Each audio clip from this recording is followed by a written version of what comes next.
La encuesta tiene ventajas y desventajas realmente. Una de las ventajas favorables para el investigador es que puede trabajar pues en grandes masas, ¿no? Puedo trabajar 300 encuestas en una hora, por ejemplo, si lo coordino bien y aplico a una cierta población. Pero una de las ventajas es que no me permite pues profundizar en la respuesta de las personas. Normalmente el tipo de encuesta que nosotros aplicamos, en el que estamos acostumbrados a utilizar más, pues es aquella que son con preguntas cerradas y tiene inclusive aplica el tipo, la escala de Likert, por ejemplo, para poder hacer las respuestas. Esto nos permite medir la percepción de algún indicador.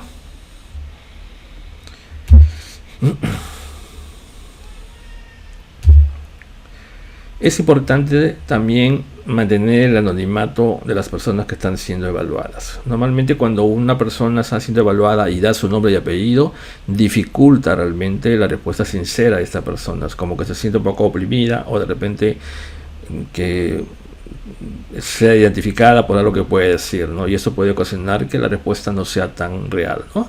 Normalmente se sugiere siempre que las encuestas sean anónimas, porque permite que la persona pues pueda ser un poco más sincera en su respuesta inclusive.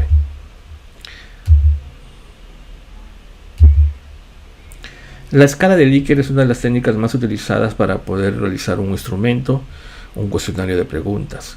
Esta escala de Likert puede ser pues escogida de acuerdo al tipo de pregunta que estamos realizando, ¿no?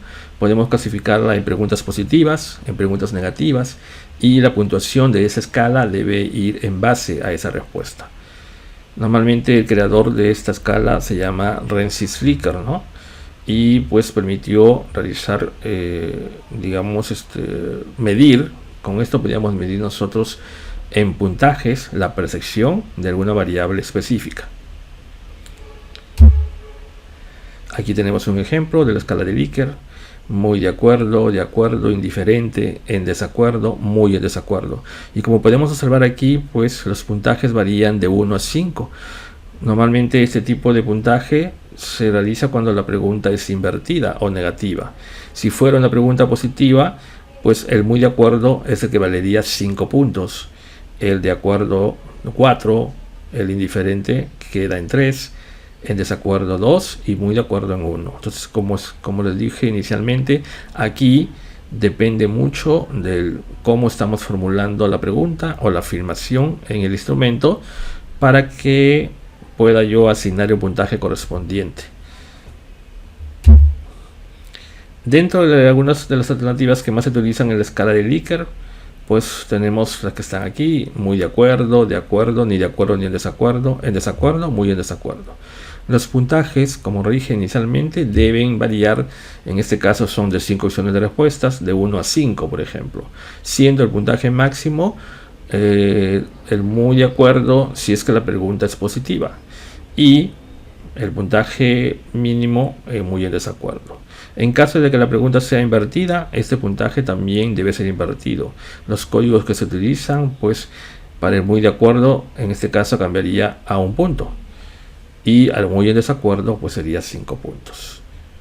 Hay otras opciones más, como por ejemplo totalmente de acuerdo, definitivamente sí, completamente verdadero, mucho, etc.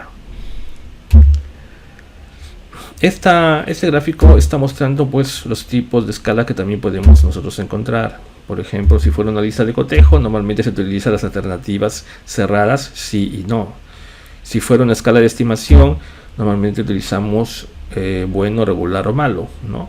En una escala de Likert ya lo vimos, puede tener 5 opciones, puede ser en una escala de 4 también, 4 opciones, o de repente de 3, siempre, a veces, nunca. Si ya son de 2 o mínimo, ya se le conoce como una escala dicotómica, solo con 2 opciones de respuesta, tipo lista de cotejo. También mencionamos la escala de Goldberg, cuyas respuestas politómicas pues son moderadamente, bastante, mucho, muchísimo, un poco. La escala de Guttman, que también me permite trabajar una respuesta dicotómica. Para la relación de ítems, normalmente nosotros tenemos que considerar algunas normas, como por ejemplo identificar un ítem favorable o desfavorable, hablando del ítem positivo y negativo. El orden, es importante que nosotros mantengamos un orden. Lo ideal sería trabajar en base a las dimensiones, ¿no? Dimensión 1 con sus diferentes indicadores. Y ahí surgen las preguntas. De cada indicador podríamos colocar 1, 2 o 3 preguntas. Todo depende de la profundidad del estudio que queremos realizar. El número de ítems también es muy, digamos, no se considera un valor total, ¿no? En muchos casos los estudiantes o los investigadores preguntan cuántas preguntas debe tener mi instrumento, y normalmente lo que les puedo considerar aquí es que realmente el instrumento contiene el número de preguntas necesaria para poder, pues, medir las dimensiones y de estas a su vez la variable.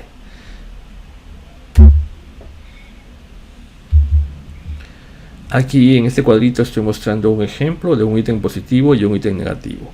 Por ejemplo, dice: siento que soy una persona digna. En este caso, pues el ítem favorable, totalmente de acuerdo. Si la persona está totalmente de acuerdo, sería el que más puntaje tendría, 5 puntos. El de acuerdo 4, el indiferente 3, en el desacuerdo 2 y totalmente en desacuerdo 1. A la pregunta pienso que soy un inútil, se considera una pregunta pues invertida o negativa, entonces el puntaje también debe ser invertido. Si al totalmente en desacuerdo, en esta vez le estoy colocando 5 puntos. En desacuerdo 4, indiferente 3, de acuerdo 2 y totalmente de acuerdo 1.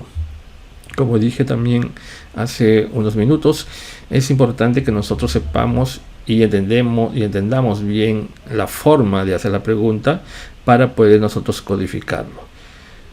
En el tema de la confiabilidad del instrumento, por ejemplo, ahí podría saltar los errores en caso de que haya un hecho